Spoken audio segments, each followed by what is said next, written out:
Assalamualaikum warahmatullahi wabarakatuh. Ketemu lagi kita dengan Tuk Wan Channel. Cincin tuan-tuan dan puan-puan sekalian, alhamdulillah pada pagi yang cerah ini kita dapat bersua lagi ya dalam Tuk Wan Channel. Pagi hari ini ada hal-hal yang perlu disampaikan pada tuan-tuan sekalian, terutama menjelang pemilu kada ya, tanggal 27 November. Kita sebagai warga negara yang punya hak pilih akan datang ke TPS untuk menentukan pilihan kita menjadi pemimpin Riau yang akan datang. Baik, pada hari ini ya, saya sengaja ini mengundang seorang ya yang cukup terkenal dengan cakaplah, yaitu Pak Zul Kadir ya. Kita berbincang singkatnya pada pagi hari ini.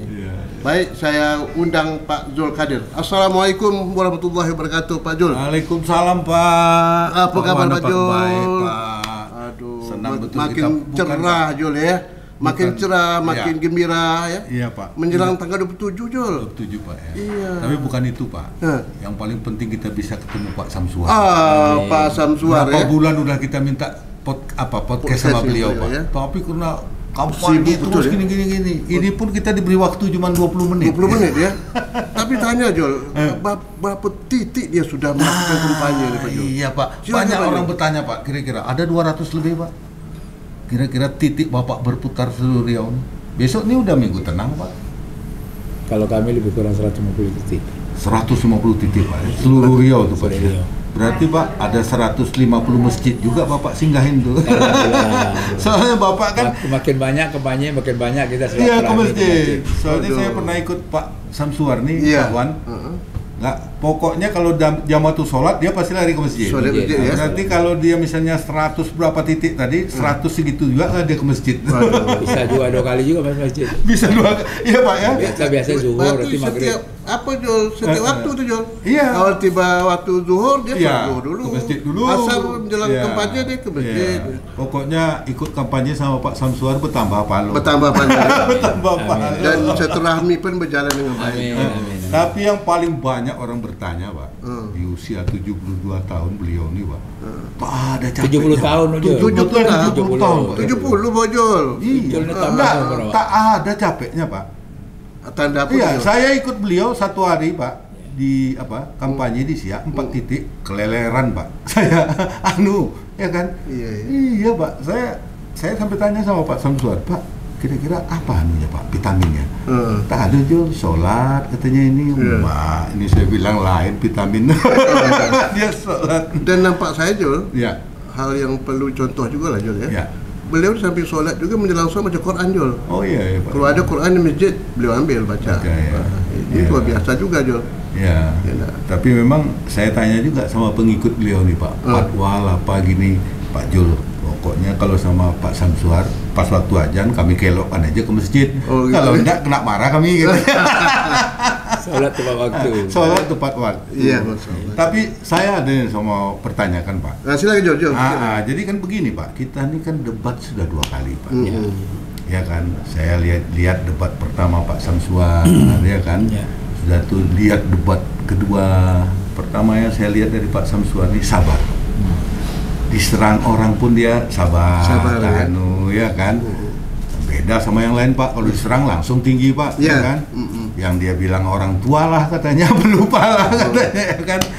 Cuman saya ini banyak juga pertanyaan sama orang Pak, termasuk sama saya, ini masalah apa ini, tenda Pak, bukan tenda, apa tuh masalah payung listrik.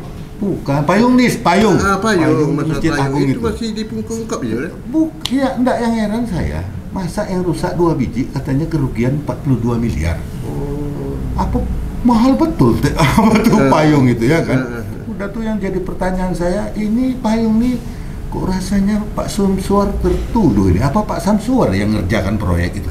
Ini gubernur ya kan? Dia kan hanya kebijakan aja kan dia. Itu gimana tuh Pak? Banyak orang ingin tahu Pak, gimana sebenarnya kan? Soalnya saya pernah melihat Pak, masa Pak Edi Natar payung tuh nggak rusak Pak, pernah ada acara gitu. Jadi dulu memang kebijakan saya itu dulu ingin membuat Masjid Agung. gedung Masjid Agung Anur itu sebagai juga tempat wisata religi gitu. Sekaligus juga itu nanti bisa tempat jadi main-mainan anak-anak, masuk-masuk juga. Dulu kan masjid itu digunakan untuk orang senam. Kita keluar dari sholat subuh, nengok orang bersenam di luar tuh. Pakai baju ketat-ketat pula ya, Pak. Macam-macam lah. Dan jalan-jalan kita baru keluar itu ya joget-joget. Nah itu yang dulu saya bilang jangan di sini gitu. Iya, Pak. Nah makanya kita tata lah seperti itu dan kepingin kami ya termasuknya itu ada payung. Jadi tapi payung maka dulu kami sempat meninjau dulu payung di Aceh. Oh di Aceh betul. Iya di Aceh, ada di Semarang. Iya. Nah, saya bilang dengan PU kira-kira seperti itulah. Oh jadi Bapak aja ya dinas PU. Udah ya? tahu PU itu. Jadi saya bilang contohnya ya, Itu, satu ada di Aceh, Banda Aceh itu satu lagi ada di Semarang. Saya kepingin macam gitu. Tapi kan secara teknis kan PU nih. Iyalah Pak. Nah, jadi maksud saya kan itu maka kita ubah kan jalan masuk dan itu juga nanti bisa bis masuk situ kita tata seperti itu sehingga ini jadi tempat wisata termasuk tempat bisa main anak-anak dan waktu baru itu kemarin kan banyak anak-anak main. Nah, ini sebenarnya ingin buat image seperti itu Jul sehingga nanti orang datang senang ke masjid di samping nanti juga di situ ada semacam Islamik lah ya walaupun sekarang itu masih bentuk madrasah. Tapi sebenarnya dulu ingin saya tuh madrasah tuh yang tidak layak di situ mungkin kita pindahkan kita bangun tempat lain sehingga nanti memang itu jadi semacam Islamic Center lah. Islamic Center lah ya Pak ya. Namun ya karena pekerjaannya ini kan secara teknis kan PU. Ya kami kan tidak ngerti soal itu. Soal ini teknis macam begini harus begini kan tahu itu kan PU. Yang kebijakan kita ingin seperti itu supaya nanti jalan jadi daya tarik Semarang bisa, Banda Aceh bisa, Pak bisa bisa. Nah, tapi dalam perjalanannya seperti itu kan saya tak tahu lah kalau namanya kontraktor. Ini kan bicara teknis kan. PPTK ada juga Pak ya. PPTK ya dari PU semua. Dari PU semua ya. Oh PPTK-nya juga Pimpro lah kalau orang dulu bilangnya Pak ya. PU semua ya Pak. Jadi 42 miliar itu kan bukan payung aja kan Bukan. Pak? Sama perbaikan masjid kan Pak? Semua termasuk perbaikan masjid, itu taman semua. Oh sama pagar ya Pak ya? Ya, itu ada semua. Dan kalau memang payung itu payung menyeluruh gitu. Artinya bukan satu payung. Salah itu semuanya itu. Ya termasuk itulah yang pekerjaan dalam itu kalau salah sih gitu. Dan tapi masalah ini kan sudah dianggap sudah selesai Pak. Sama itu sudah diaudit. Sudah diaudit BPK sudah ada temuan sekian yang sudah disetorkan, dibalikkan oleh perusahaan. Jadi ya soal ada teknis begitu ya kan kita tak tahu juga kan. Yang penting PU yang tahu tuh. Itu sudah sudah diaudit BPK, sudah tahu kita berapa yang harus dikembalikan dan itu sudah dikembalikan juga oleh kontraktor. Nah, sudah itu juga. Yang ini sudah dilakukan pemeriksaan dari aparat hukum juga. Aparat hukum dalam mereka. Nggak mungkin lah. Bapak mau bikin rusak Masjid Agung. Banyak kerja lain lagi. Banyak kerja lain lagi ya Pak ya. Masjid dinodai. Iya dinodai. Kita jadi ibadah kita ke sikit. Nah itulah Jol. Kadang-kadang Jol memang fitnah ini besar. Itulah. Kadang-kadang orang ini tidak paham Pak. Tidak paham ya kan. Wah ini Pak Gubernur yang ngerjakan ini. Padahal yang ngerjakan dinas PU Pak. Pimpronya PPTK dari dinas PU ya kan. Pengawasnya dari apa? Ada semuanya kan. Tapi udahlah Pak. Kita biasalah pemimpin kan ya pasti dituding begini. Padahal pemimpin itu kan buat kebijakan. Nanti pelaksana aja kan ada di dinas teknis yang bertanggung jawab. Ya betul. Sudah tuh ini Pak. Kan kita ada 2 debat Pak. Debat yang kedua tuh kan seru Pak. Asik gitu. Bapak pun nampaknya seru Pak. Kalau kami biasa aja Pak. Kalau kami yang nonton seru Pak. Apalagi pasangan 01 sama 02 Pak. Saling saut-sautan lah. Ya kan, lebih seru lah dari yang pertama Pak. Kalau saya menilai Pak, cuman di situ Pak. Tapi Bapak nampak saya sabar aja, ya kan. Ada pasangan lain kalau udah banyak makan sabar juga. Enggak, ada pasangan lain lah Pak. Ya sebut aja lah kita pasangan 01 kan Pak, bekas sekda Bapak, ya kan. Ya kalau sekda ini kan kalau di kantor gubernur tuh istrinya gubernur Pak, ya kan. Lama Bapak bergaul, ya kan. Nah Bapak bertanya sedikit aja, dia bilang inilah kalau sudah tua, ya kan, suka lupa. Itu gimana perasaan Bapak tuh Pak? Setahu saya yang kalau memang ada lupa itu kan alami. Ya, tapi kalau berkenaan dengan dikatakan umur itu menyebabkan kita nggak bisa apa-apa, ya. Kan masih banyak pemimpin yang tertua lagi, Jul. Tertua dari saya banyak kan. Iya, Erdogan, Donald Trump, ya, udah kalah maju lagi dia, terpilih lagi. Negara Mahathir, adik Pak. kuasa lagi. Mahathir 90 tahun. yang penting kan, yang penting kan cerdas dan mampu memimpin itu. Ya, tapi yang lucu Pak, kalau kita dengar jawaban dia Pak, ya kan, dia pula yang lupa Pak. Bulan November dia bilangnya Oktober. Kok bisa bulan November jauh betul ya, November. Saya pun tak nyimak tuh. Kami yang mendengar baru Pak. tahu saya dia bilang bulan Oktober, padahal November udah jauh kali. Ya, tapi itulah namanya manusia ya. Pak ya. Biasa Jul, bisa silap lidah kan. Iya ya Pak ya. Satu lagi Pak. Ya Bapak kan mau pergi kampanye deh Pak. Ini ada isu di luar Pak. Katanya Bapak menerbitkan izin gelper di Jalan Nangka itu. Seorang gubernur. Apa benar gubernur apa mengeluarkan? Ya katanya di situ terindikasi main judi, apa. Kemarin ada yang berantem kan Pak. Ini saya lihat di TikTok Samsuar gubernur yang mengeluarkan izinnya. Benar apa tidak tuh Pak kira-kira? Jadi yang pertama, ya. Tidak ada lagi sekarang ini di seluruh Indonesia, baik kabupaten dan provinsi itu langsung ditandatangani oleh kepala daerah berkaitan izin. Itu langsung dinas saja. Semua izin diserahkan kepada dinas PMTSP. Ya, gitu. Dinas apa tuh Pak? Dinas Penanaman Modal dan Pelayanan Terpadu Satu Pintu. Kalau di kota kan di mall. Di mall ya. Pelayanan publik. Jadi wali kota pun tak tahu lagi tuh Pak. Tidak, itu semuanya tangan dari kepala dinas yang bersangkutan. Ya. Nah, setahu kami yang berkaitan dengan itu tidak ada yang dikeluarkan oleh dinas PMTSP. Ya. Bapak udah cek. Boleh udah cek gitu. Jadi artinya orang nggak bisa aja mengatakan itu gini ya. Ya, tapi kenyataannya kan tidak ada. Ya. Apalagi izin itu ditandatangani gubernur. Apalagi izin ditandatangani gubernur itu ya sangat tak masuk akal. Tak masuk akal ya Pak. Karena kan udah ada kewenangan dan itu tak boleh gitu. Tak boleh lagi gubernur tangan ataupun bupati atau wali kota. Karena itu sudah dilimpahkan secara nasional seperti itu. Dan bahkan sekarang tanda tangannya pun sudah digital. Jadi artinya bisa tanda tangan di mana saja untuk memberikan kemudahan pada rakyat. Ya. Inilah Pak masa pilkada nih Pak, macam-macam aja isu. Biasa lah juga kalau pilkada ada masalah saya. Tapi Bapak sabar aja Pak ya. Tak adu Pak ya.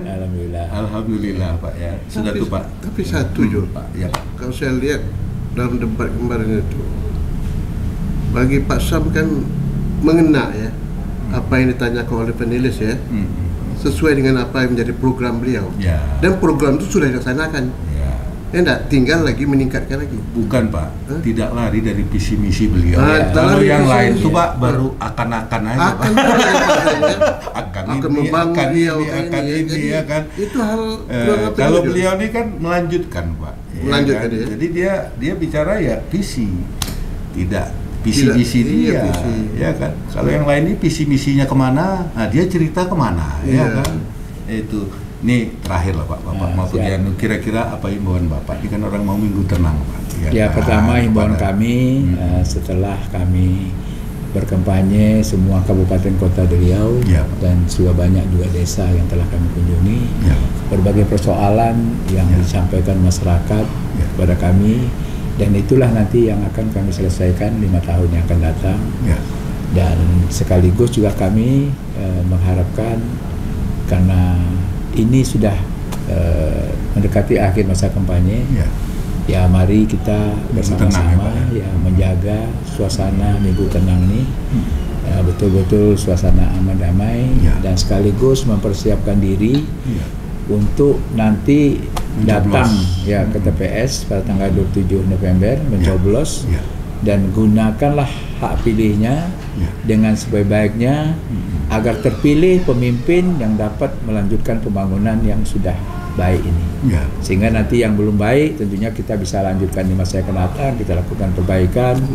Apalagi di masa lalu itu kita 2 tahun kita dilanda Covid, Jul. Nggak bisa buat apa-apa Bapak tuh ya. Saya baru masuk aja dilanda asap. Ya alhamdulillah sekarang tak ada asap lagi. Jadi gini Pak, waktu Covid itu anggaran kita memang lari ke sana semua Pak ya. Jadi tugas kami selaku Ketua Satgas Penanganan COVID-19 Provinsi Riau, tugas kami bagaimana menyelamatkan rakyat kembali dari bencana COVID ataupun juga menyelamatkan rakyat dari kelaparan. Itulah tugas kami. Maka dulu sibuk ada pembagian sembako, kemudian juga OMKM kan mati waktu itu. Itu pakai APBD kita, Pak? Pakai APBD kita semua. Jadi waktu itulah ada istilah refocusing itu. Ya, berarti mau ngaspal pun lari ke sana, Pak. Iya. Jadi tidak ada lagi kegiatan lain kecuali bagaimana untuk obat-obatan, untuk kesehatan. Kan waktu itu kami kan termasuk menyiapkan rumah sakit yang begitu banyak nih di Riau nih. Termasuk juga dulu setiap ada pemeriksaan kan langsung ke Jakarta. Bantuan sembako pun ada ya, Bantuan sembako ada. Ya untuk rakyat ya, Pak ya. Ada. Waktu itu juga ada bantuan untuk kelurahan yang kami alokasikan juga untuk sembako dan sebagainya gitu. Jadi selama 2 tahun Pak APBD kita untuk itulah, Pak ya. Terkuras di sana. Ya kita tidak memikirkan lain itu karena semua tugas kami kita menyelamatkan klien. Dan hari Sabtu, hari Minggu kami kerja, Jul.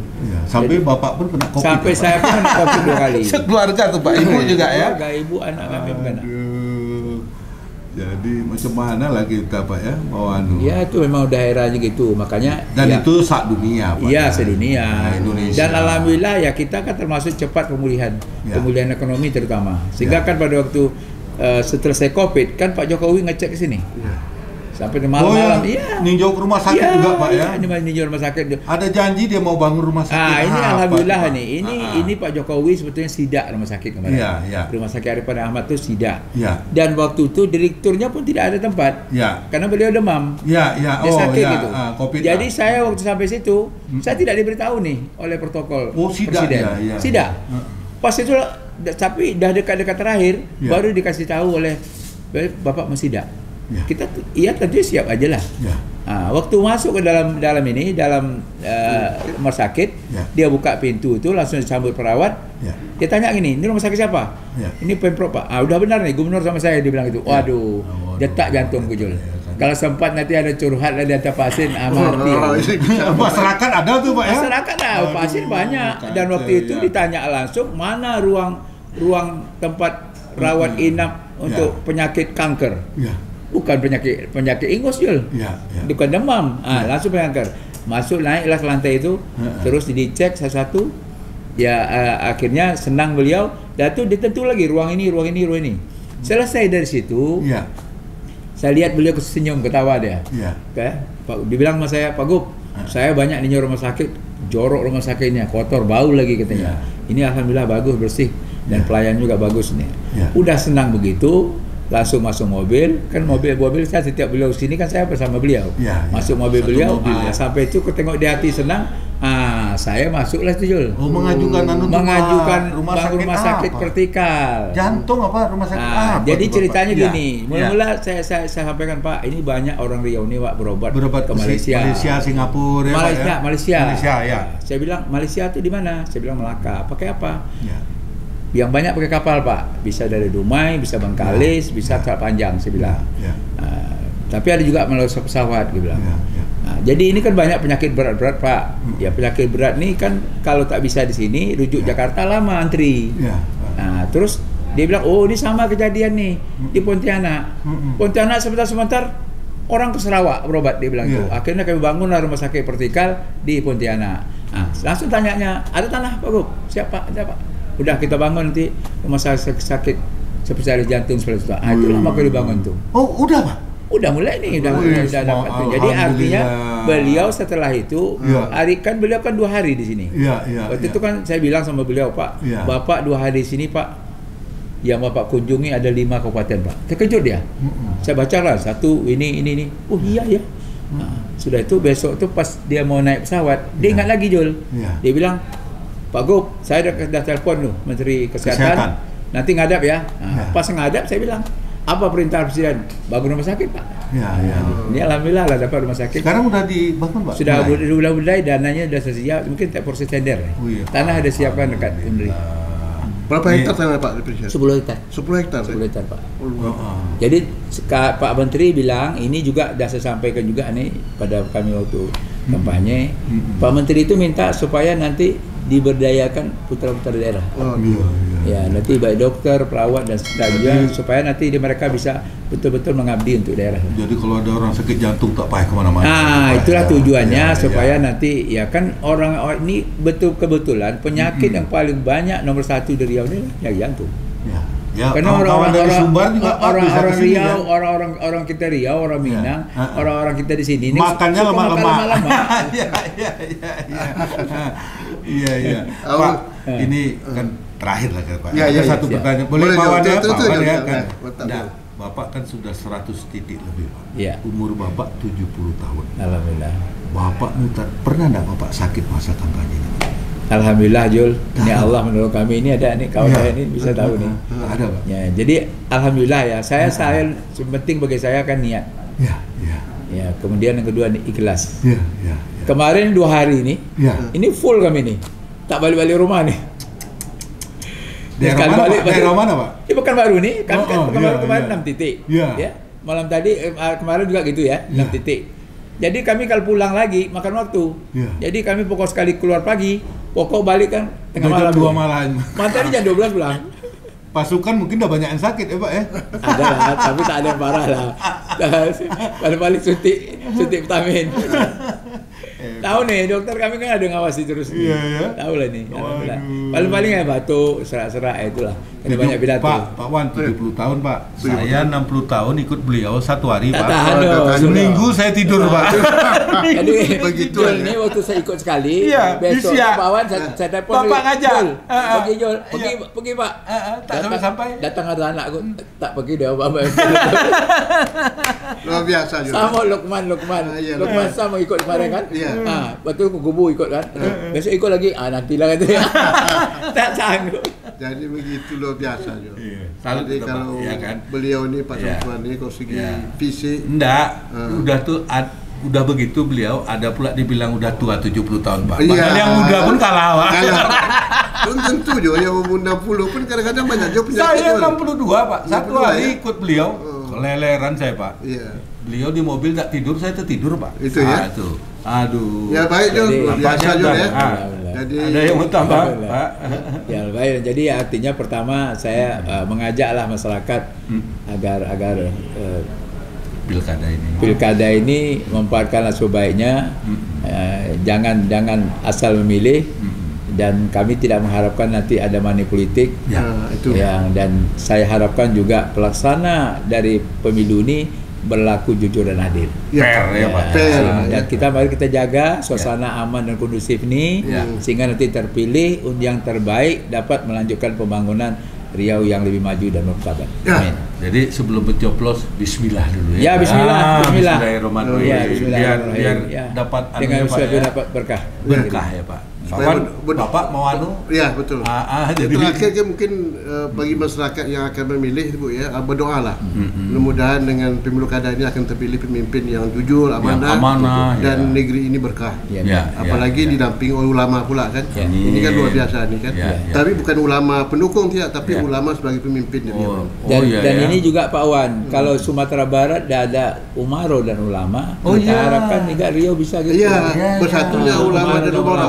Iya. Baik, cincin tuan-tuan dan perempuan, cukup menarik ya kita pagi ini berbual dengan calon kita Gubernur Riau Pak Samsuar. Luar biasa pandangan beliau, pemikiran beliau dan apa isu-isu yang disampaikan terhadap beliau semua sekali itu tidak terbukti dan merupakan suatu ujian lah dalam persaingan pemilu kada ini. Baik, untuk itu jangan lupa cincin tuan-tuan tanggal 27 November besok kita datang ke TPS untuk memilih pemimpin kita yang jujur. Jangan lupa, suai nomor 3. Amin.